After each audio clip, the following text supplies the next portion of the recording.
Yeah. It's a really nice building, but the people that live there are just the worst. Yeah.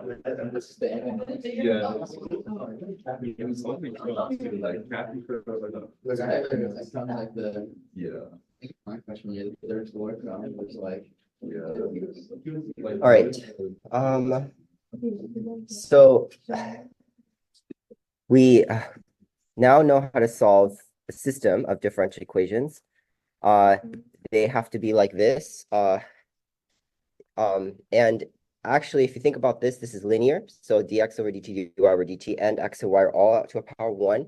And you could actually imagine like what we usually do with these differential equations is like any of our derivatives and their unknowns, we usually shove to the left-hand side, right? So if you think about this first equation, it really, if you wanted to write it in so-called standard form, would be the same as dx over dt minus ax minus by equals 0, because x and y are unknowns, and you shove it to the left-hand side. So it turns out that both these equations can be rewritten that way, and so they're both homogeneous. So really, this is a system of linear homogeneous differential equations. And so we know how to solve those by using eigenvalues and eigenvectors, because we propose that the solution form is going to be some exponential like this, where they have to be the same lambda for both of these exponentials to have any hope of having both your x and y on the right-hand side have the same exponential as the left-hand side. And then we plug that into our matrix equation, and turns out that you need to satisfy this condition, which is just like solving an eigenvalue eigenvector problem. It turns out there's 3 unknowns, lambda, u, and v. But by using elimination and only looking for non-trivial solutions, you need to have this equation called the characteristic equation that needs to be satisfied for lambda. It's like a characteristic equation we've seen before for r, but it's now for lambda. Lambda kind of serves like the r that we used to see, because those are like the coefficients in front of the t on the exponent. And then once we find the lambda, you could have 2 distinct, you could have repeated, you could have complex. We only looked at the case where they're 2 distinct. You'll have to plug that back into your original system of equations and then solve for u and v. And you can solve for u and v now because there's just 2 equations for 2 unknowns at that point. And there always has this thing where one of them is the same as the other. So really one of them is a free variable and the other one is now determined by it. So that's why the eigenvectors will have like an arbitrary constant to it. And then there's just a relationship between the 2, but it's not like you one of them is free, a free variable. And then so you build once you have u and lambda and v and everything, you can build it up like this, or you could rewrite it in this form where it's like e to the lambda 1t times vector 1 plus e to the lambda 2t times eigenvector 2. And that's the punchline. So I'm going to skip this, but maybe I'll return. You know how I said for the variation of parameters, there's this like mysterious thing that I assumed, which was that in addition to plugging it into the differential equation and forcing it to satisfy, there were 2 equations that I needed. And along the way, once I plugged this into the differential equation, along the way, I made this assumption that actually naturally arises if we recast this problem into a system of first order differential equations. Now that we've talking about systems of first order equations, it's not something that would be that hard for you to be able to tell how this works if I were to translate this, but it's just only for me to verify this second equation that I just kind of gave or assumed almost out of the blue, that actually, where does that come from? I'll come back to it because it's not as important. And it'll be a good exercise to revisit how systems of differential equations work. So I'll have these 2 pages left here just in case, because I want to move into this section. So we haven't done a lot of this in our class, but it'd be good to know how to plot the solutions. I mean, for first order and second order, like for equations that are not systems of differential equations, it's just a matter of taking the final solution and then just plotting it. But if you have a system of equations, people like to plot. So a system of differential equations means you have x of t and y of t. And there's a certain kind of way that people like to visualize these solutions. You have 2 solutions. So obviously you have these 2 solutions, xt and yt. And of course, you can always plot them separately with time. but it's always useful. It's often useful to visualize them how simultaneously how they're changing with respect to time. So if you were to plot each of those separately, then you'd have like the x of t is the solid dot line right here. Like suppose you had like the solution for x of t is cosine of t, and the solution for y of t is negative sine of t. Then you can plot them two separately as a function of time. Of course, x is a cosine of t is just going to be the solid dot line, which is a cosine graph. And then y is negative sine of t is just the sine graph, but vertically reflected because it's negative sine. But people like to actually plot this on a xy plane and visualize how x and y are changing simultaneously with time. The way they do that is they take each of the solutions. So you have your x solution. Let's see here, x of 0 is equal to 1 because it's a cosine graph, right? And then at time equals 0, y is equal to 0. And so this is like for both solutions at time equals 0. Just cool. So at time equals 0, your x is 1 and your y is 0. So if you are plotting with respect to y and x, I don't know why there's a, I guess he's just saying 0. Yeah, it's just that this is the 0 point. This is the point that corresponds to t equals 0. Okay, it's the point 1, 1. So the x coordinate is 1 and the y coordinate is 0 at t equals 0. Let's look at another point. Let's say you are interested in at pi over 2. So like t is equal to pi over 2. Then your x coordinate is equal to, I'll just do this. Your x coordinate is equal to 0, but your y coordinate is equal to -1. That point is going to be 0, -1. And this is the point when t is equal to pi over 2. And you could repeat this process. Say, okay, I want to look at it when t is equal to pi. I'm just choosing nice values. X is equal to -1 now. Y is equal to 0, which is this point right here. This is for t is equal to pi. And then finally, you could do when you're at, let's say, right in this right here. This would be like t is equal to 3 pi over 2. Then your x is 0 and your y is 1, which is like 0, 1. And this is for t is 3 pi over 2. So you're just plotting x and y on an xy plane. You're plotting, and then how you're going to represent t on this graph, right? On this graph, t is represented by this arrow. And the convention is it's moving in the positive direction. So if you were to trace how x and y are changing simultaneously, then it's going to be at t equals 0, it's here. At t equals pi over 2, it's here. At t equals pi, it's here. And at t equals 3 pi over 2, it's over here. And the arrows are just showing you like how this is moving in time, in forward t. I only plotted these 4, but if you wanted to, you could plot all the points in between as well. And if you did, it would trace a circle, an exact circle. And that's not surprising because if your x coordinate is cosine of t and your y coordinate is negative sine of t, that's actually a parametrization of a circle. If this wasn't negative sine of t, then it will be a parametrization circle in the other direction, the counterclockwise direction, which is the one that we're used to seeing. But the fact that there's a negative here is causing this to be a circle that's counterclockwise. This is called a solution curve or a trajectory. In this particular case, it's a circle, so people might call this a solution orbit. And they're going to be, this whole picture is trying to give you a graphical representation of your x and y solutions as a function of time. And this is called a phase portrait of your solution or a phase plane of your solution. Okay, so we're going to try to do that for various equations. Another thing that people like to do is they like to, plot the so-called direction field. Direction field, you may have seen this in like calculus or something, but if you had like a one-dimensional function, those you might have seen slope fields where they like have a little tick representing the slope at every single x value for dy dx is being plotted all across. This is actually like analogous to that, but in 2 dimensions. So it's still going to be the same idea as like you're just going to be plotting at each point the vector that shows you. It's going to show you how x and y are changing at each point. So let's do a particular, like, let's do like at x is equal to 0, 1, let's say.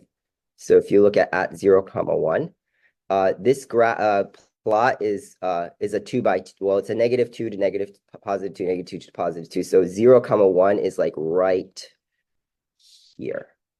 What's going on right there? You could just find the vector that shows you the change, the rate of change of x and y by just using this system. So dx over dt. At 0, 1, well, it's equal to y. We know that dx over dt is equal to y. But at this spot, y is equal to 1. So x is changing in the 1 direction. And then you can go dy over dt.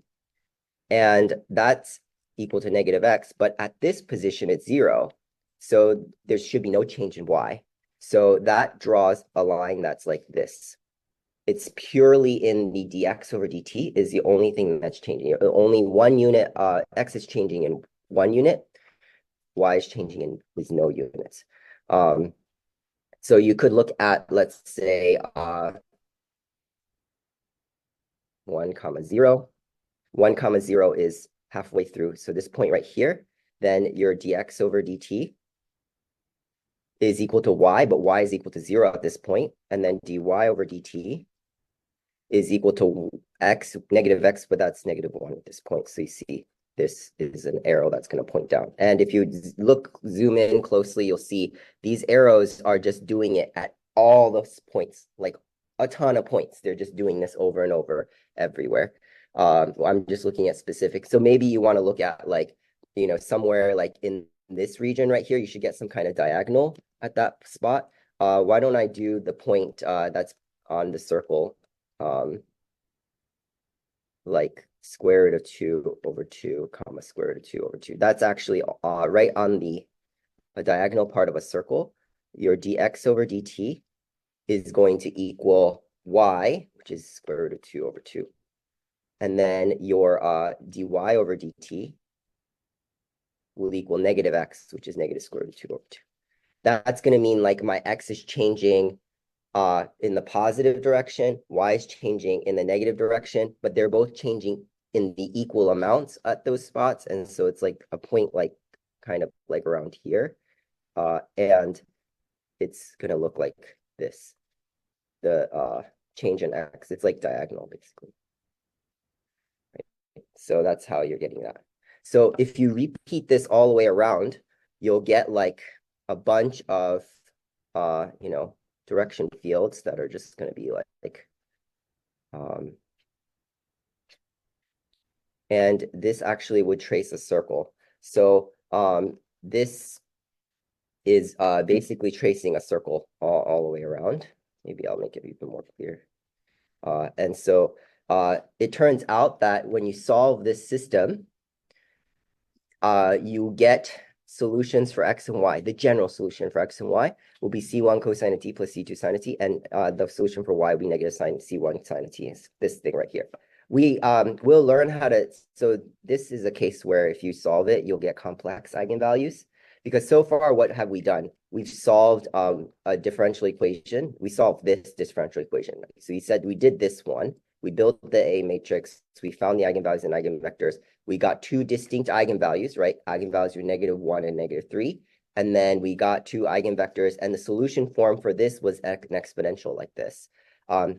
The next section, we're going to have complex eigenvalues, and then the solution form will not be exponentials. They'll be like sines and cosines. That's not surprising because we've always had that happen with when we didn't even have systems of differential equations. So we'll be able to solve that in a moment. But let's say we know how to solve it, then this will be the solution.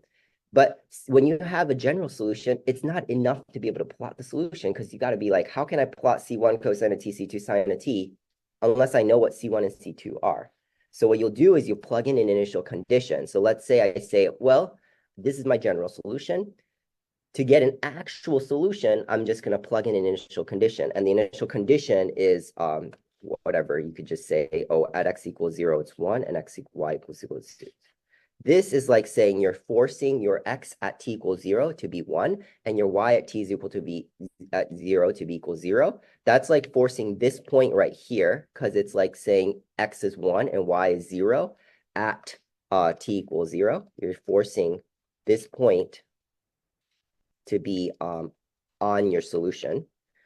This will force your C1 and C2 to be something, though, because if you think about, like, if you plug in your initial condition here, this is like saying I'm going to say 1 is x, while I plug in 0 for t, sine of 0 is 0. So this is going to give you C1 is equal to 1. The y is 0, while t is 0, well, this is just going to give you C2 must equal 0. So this means that you're going to get that from this, you'll get that x of t is equal to C1 is 1 and C2 is 0. So this, and y of t is equal to C1 is 1 and C2 is 0. You'll get this graph. Whoa, that's exactly this plot right here, right? Because this was x is cosine of t, sine is, y is negative sine of t. X is cosine t, sine is negative sine of t. And so we already plotted this solution. It was this right here, and it's this right here.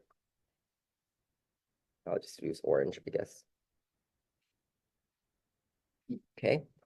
And the idea is that the direction field will align with your solution trajectory. Not only will your direction fields be tangent to your solution trajectory, they'll also have the arrows point in the direction of your solution trajectory as well.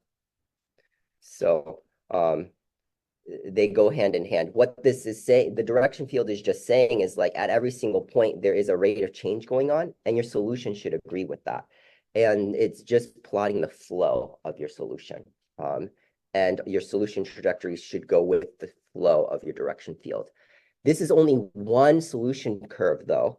And there's infinitely many solution curves, just like in any differential equations, there are infinitely many solutions because there's like C1 and C2 can change. And the C1 and C2 changes based on what initial conditions you put into it. So there's an infinite family of solution trajectories, yes. So it's impossible to solve for C1 and C2 unless we're given. Yeah, you need to give an initial condition. This is the general solution, and it just captures all the possible solutions where C1 and C2 can be arbitrary. So there's an infinite family of these, but you could have, like, let's say some other initial conditions. So x of 0 is equal to 1. Why don't I convert that to x of 0 is equal to 2? I'll keep y of 0 equal to 0. This is like saying I'm forcing a certain point to be like, I'll just use green, and I'll say I'm forcing this point right here is 2, 0 is this point right here. So I'll put a green dot right there and say this initial condition is forcing my initial initial x and initial y to be there. And then if you plug this initial condition in, this is like saying I need to have 2 whenever t is equal to 0. So the sign goes away, 61.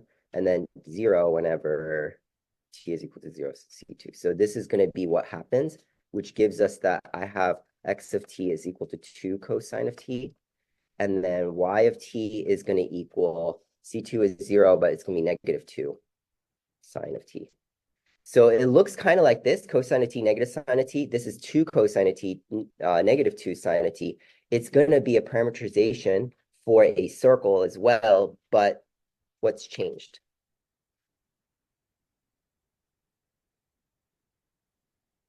Anybody? It's a radius of 2 instead. I'm not going to be able to draw this well. Ugh. Imagine that's a circle. Okay. And this also is going with the flow, there's direction vectors along this red, and it's tangent and follows that direction as well. And so it's almost like saying, if you happen to be here, let's say hypothetically you happen to be here, then the direction field is forcing you to stay in this orbit, because at every instant there's an arrow that's just saying you're going here, now you're going here, now you're going here, and it really is sensitive to where you start. So if you start somewhere, these are concentric orbits. These are solution orbits that are concentric, and so you're going to be stuck in one orbit so long as your initial position is there, right? So that's how you would draw a solution trajectory.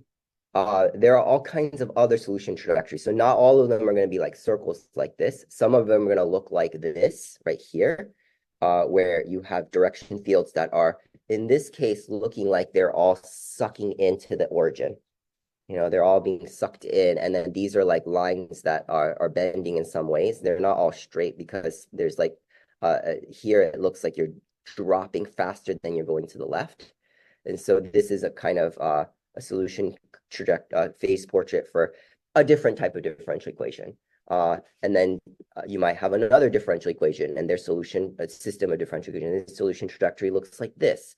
So this is like actually for if you have complex eigenvalues, but they're pure imaginary. If you have if complex conjugate imaginary complex conjugate eigenvalues, but you have a non-zero real part, then you'll have like something different than this. You won't have orbits. These two right here on the left, on the right, are actually for when you have real distinct eigenvalues. The kinds of things we just saw before are going to actually give you these kinds of solution trajectories. And people like to, I'll make a point here. I'll also say something else that I wanted to make sure I say. So let's look at the origin. The origin is kind of important. So if you were to think about how is the solution, like if you started at the origin, where would you go is the question. So let's say at 0, 0, dx over dt is what? And dy over dt is at the origin for this system, 0, 0. What is this saying? You're not changing in x and you're not changing in y. That means that if you start at the origin, you'll stay at the origin forever, because dx, there's no direction vector. This is saying your change in x and your change in y are 0 when you're at the origin. If you're somewhere else, like if you're at 0, 1, this is saying you're going to move 1 unit to the right and 0 units to the anywhere, 0 units up or down. But if you're at the origin, you're moving 0 units right to the left or 0 units up, down. So that means you're staying at the origin. That has a very special property where if you stay at the origin, you stay at there forever. That's called an equilibrium point, okay? These are all equilibrium points actually, right here in the middle. But they have some interesting differences where this one, you get sucked into the equilibrium point. This one, there are parts of it that get sucked in, and then there's other parts that get sucked out. So equilibrium solutions can be stable, asymptotically stable, or unstable. Let's just go down and go into what that means. So what does the classification of the equilibrium mean? If you have solutions to the linear system, and any initial conditions near the equilibrium stay close to the equilibrium point, that is called, it's stable.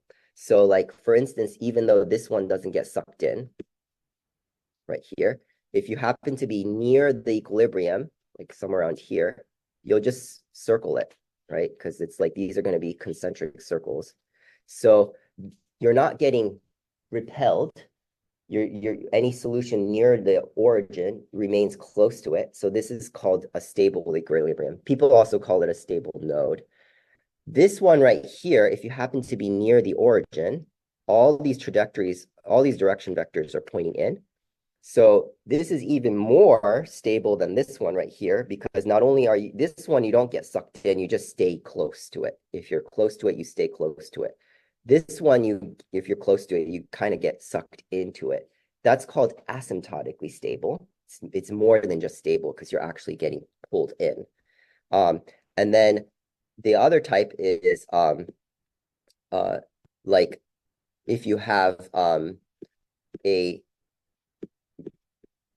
phase portrait where if you happen to be like right here, you get repelled out, right? So this one, if you happen to be like right here, for instance, then these direction vectors are saying you're going to get pulled, you're going to get pushed out like this, or even here, you're going to get pushed out like that, pushed out like that. The blue ones are just showing you one of the trajectories, but there are infinitely many in between. And there are, if you're near the equilibrium point, only if you're on the x-axis exactly do you get pulled in. But this is still unstable because like unstable just means that if there at least one initial condition for which the solution goes away from the equilibrium, we say the equilibrium is unstable. So if there are any points nearby, even one point that gets repelled nearby. So you might just like think of like a circle, a little circle around this, a little ball, a bubble around this. And if all points in that bubble stay in that bubble, when you go forward in time, that's stable. This one, at all points get sucked in, so that's asymptotically stable. And if you think of a little circle around here, and if there are any points that get sucked out or repelled out, that's unstable. So this one's unstable. This one also has a very special property where the arrows, you have one line where the arrows point in, and then another, everywhere else it points out, and that's called a saddle point. That's a special kind of unstable node. If this arrow happened to be also going out, then it's like totally unstable because now you have no trajectories and not only do you have no trajectories, any kind of initial condition near the equilibrium get actively pushed out. And you might call that an asymptotically unstable equilibrium point. Okay, so the way you're gonna try to draw the solution, the phase portrait for a system of differential equations is by looking at, turns out, the eigenvalues, and then you're going to also find the eigenvectors, and you're going to use those two. And a couple of things you want to be able to answer is, for our equations like this, the origin is always going to be an equilibrium point. Because when you plug in 0 for x and y, your dx over dt. For any system where no matter what your a, b, c, and d are, that's always going to give you that your dx over dt and dy over dt equals 0. So the equilibrium will always be, the origin will always be an equilibrium, but you don't know if it's going to be stable or unstable, and that's good to know. And then you also want to know like what happens to the solution as time increases, and then how do those trajectories look on the phase plane. So let's look at an example and try to draw the solution trajectories for something like this. So if you wanted to use kind of eigenvectors and eigenvalues, this one, you could write it as x plus 0y. This doesn't have a y, but you could pretend like there is a y, and then 0x plus 4y. That helps to be able to write the A matrix, because if you know that the y is 0, the coefficient of y is 0 for this, then it's going to be 1, 0, and 0, 4. And what you're going to do is you're going to compute the characteristic equation. So for lambda, it's going to be 1 minus lambda, because it's a minus lambda plus d minus lambda minus the bc, but that's 0, because 0 times 0. And this is equal to 0 is the characteristic. And I can trust that you can, well, obviously this is just already factored, so lambda is equal to 1 and 4 are your two eigenvalues. And then what do? We say for lambda 1 is equal to 1. I'm going to move it down here. We say that we have to solve this system, A vector v is equal to lambda vector v.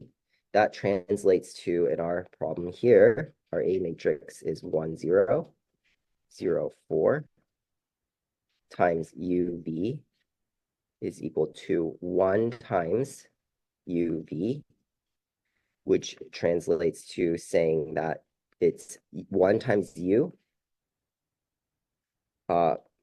plus 0 times V is equal to U. That's a very, very useful equation, because it's not really useful because it's just saying u is equal to u. And then here is like 0 times u, and then 4 times v is equal to v. So you have this. Now, what is this saying? Well, the first equation is not really useful, it's just saying u is equal to u. The second equation, though, if you had to say 4v had to equal v,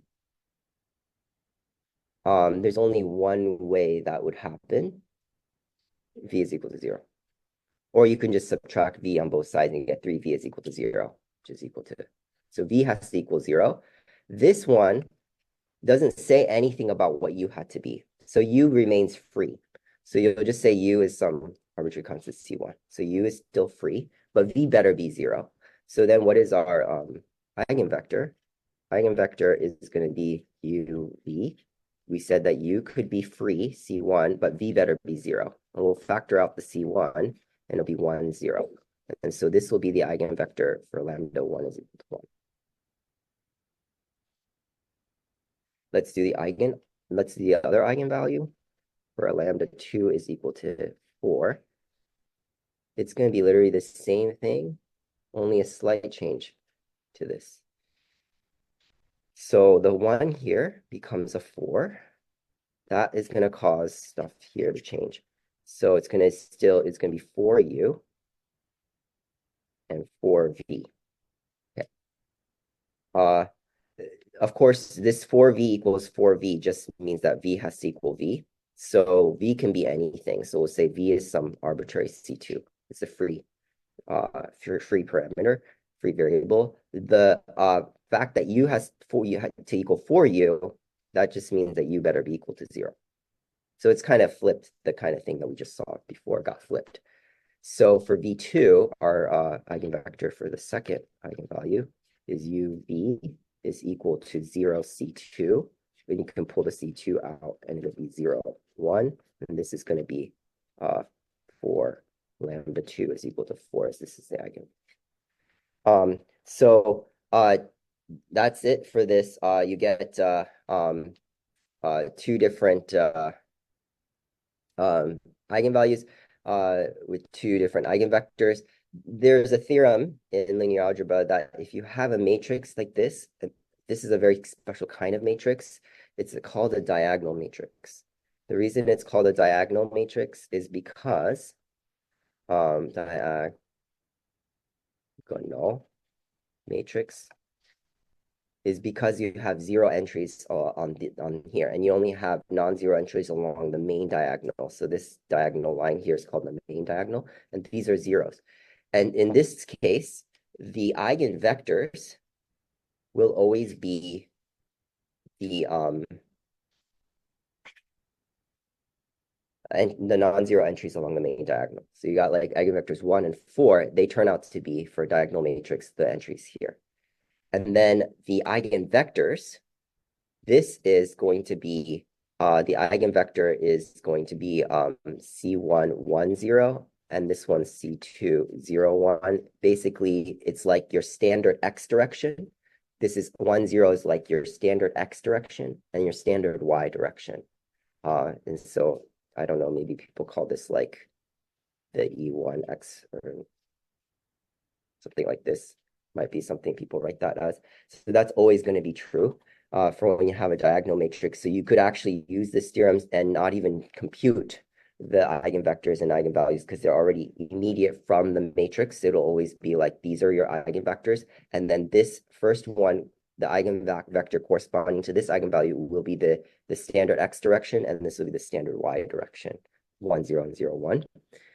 Another thing to notice about this is that these are not really coupled, right? So this is dx over dt equals x, and this is dy over dt equals 4y. They're not coupled, so you don't even have to solve them simultaneously. You can solve them independently of each other. What does that mean? Remember from before, the first equation right here, if you were to rewrite it, would be equal to dx over dt minus x is equal to 0. And the second one, I'm just going to shove the unknown to the other side, 4y is equal to 0. But we've seen a first order equation like this. The x over t is equal to what if this is your homogeneous equation? It's going to be c1 e to the, you use the negative of this, right? T. And the solution for this is c2 e to the 4t. And that's actually your answer to this. They're not coupled. They don't talk to each other. So they're not coupled. What does that mean by coupled? Okay, so if you go back to algebra, if I gave you a system of equations that x of y is equal to 3 and 2x minus 3y is equal to 5, they're coupled because I have to solve for both x and y simultaneously. But what if I say versus 2x is equal to 7 and 4y is equal to 1? Do I need to, are these coupled? Like, no, I could just solve for x here and then solve for y here and you're done. But that's not possible with this one because each of them have x and y show up in them. So you'll have to do like elimination or substitution to get both x and y simultaneously. But they're just two independent of each other, equations that are independent of each other. That's the same idea here. You only see x's show up here, and you only see y show up here. So these are two independent differential equations that you could just solve separately. You couldn't do that like up here, like the one we did up here. Dx over dt is negative 5x minus 4y. dy over dt equals 2x plus 4. These actually are coupled because they're x's and y showing up in both. So you couldn't solve them independently of each other because this one has a y and this one has an x in there. And so you couldn't. So this is an easier type of equation because of that. And so let's say if you wanted to write the general solution. So like, remember, I'll just copy and paste. So we said that the vector solution is this right here. This is the general solution in vector form. Just copy this and paste it in right here. We said this right here is the general solution in vector form. So for us, we got lambda is 1 and 4, and then the eigenvectors are 1 and 0. So what does this translate to for our problem that we just did? I'm just going to confirm that all of this is consistent. X of t is going to equal your xy. And we said that it's going to be c1 e to the lambda 1t is going to be t, because lambda is equal to 1 and lambda is equal to 4. And then for the one when lambda was equal to 1, our vector was 1, 0, plus c2 e to the 4t, our eigenvector for that was 0, 1. So I'm just plugging in the solutions that we got using the eigenvector eigenvalue thing. But these, you could just add up component-wise, right? So this is the same as c1 e to the t times 1 plus c2 e to the 4t times 0. So I'm not right. I don't have to write that. Then c1 e to the t times 0. I don't have to write that. c2 e to the 4t times 1. And so this is your answer, which agrees with, oh no. This agrees with what we just did, what we just set up here. So these are the same. C1 e to the t, C2 e to the 4t. So you could do the long eigenvector eigenvalue approach, or you could notice that these are just independent equations of each other. You could just solve them independently and you get this, but it'll still work out even if you did eigenvalues and eigenvectors and like just multiplied all out. So now the challenge is, how do I draw? This is my xy solution. So the idea is like this axis is my y-axis, and this is my x-axis. And how would I draw this is the question. Well, there are infinitely many solution trajectories. So just like we did with the circle, we're just going to find, just draw some of them, draw a few easy trajectories, draw some easy trajectories. So what I'm going to say, why don't I force my x and y initial positions to be equal to 1, and then my y initial position to be 0. If you did that, then you're gonna have 1 is equal to C1 e to the t, so C1 is equal to 1. And then if you did that, then C2 will equal 0. So then that means your solution trajectory for this initial condition would end up being E of t, because C1 is equal to 1, and then 0. So with this initial condition, our solution trajectory will be E to the t, 0. Well, how am I going to draw this? I'm going to say, well, it's like saying I have to draw this parameterized solution trajectory. Let's look at when t is equal to 0. When t is equal to 0, it's e raised to 0, which is 1. So I know this point better be on it. This point is going to be when t is equal to 0. This is like, let's say like this, this whole thing is from 0 to 2. So this is like 2, right? And then let's say if I go forward in time, the y coordinate isn't changing, but the x coordinate is growing. So that would trace a line that's going to be like here. Let me just draw a loop. It's going to trace this kind of graph as I go forward in time. So I'll just say like as you make t go to infinity, all it's doing is you're making your x coordinate grow and grow and grow, but y coordinate is staying. If I shrink t, so if I go backwards in time, so if I go to like e goes to negative infinity, so then the question is, okay, e goes to -1, e to the -1, e to the -2, e to the, so like your x coordinate is progressively getting smaller and smaller. What in the limit as t goes to infinity, your x coordinate approaches what? E to the negative infinity is 0. So it's just going to trace backwards like this. And so this is going to be the point when t goes to negative infinity. It's going to approach there. And the convention is, so this is tracing out this solution trajectory for as you go from negative infinity to positive infinity. This is going to be the solution trajectories. I'm going to put the arrow like obviously in the positive t direction. So that means your negative infinity here, your 0 here, your positive infinity here. So positive infinity is in this direction. So that's one trajectory. That's not enough though. I want to fill this picture up. So this is only one initial condition. Why don't I try another initial condition like x of 0 is equal to -1. And then y of 0 is equal to 0. This will give me that C1 is equal to -1 and C2 is equal to 0 if you plug it in, which gives you that your solution trajectory would be negative E of t, 0. So again, your y coordinate is 0, but now your x coordinate is negative ET. So it's not the same as this. So let's look at when t is equal to 0. When t is equal to 0, you'll be right here for this one, because it's going to be negative e to the 0, and e to the 0 is 1. And then if you go forward in time, as you go forward in time, you're going to move this way, because you're just going to get e raised to 10, e raised to infinity, but it's going to be negative. So and then if you go backwards, so if you make t go to negative infinity, you're going to go like approach -0, which is like 0, but slightly to the left of 0. So it's going to draw this trajectory right here if you use this initial condition.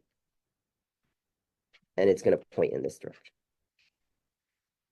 So in the interest of time, and also because it's the same process for the rest, I'm going to say, let's say x of 0 is equal to 0 and y of 0 is equal to 1.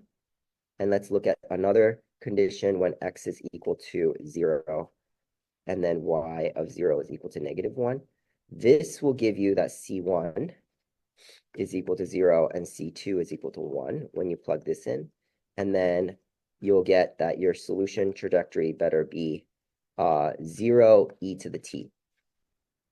E to the 4t actually, because this is a 4t right here. And then the other one is going to give you that C1 is equal to 0 and C2 is equal to -1, which is going to give you a solution trajectory 0, negative e to the 4t. And those, if you were to plot them, is going to look like this. The red one is going to be here, and it's going to point up.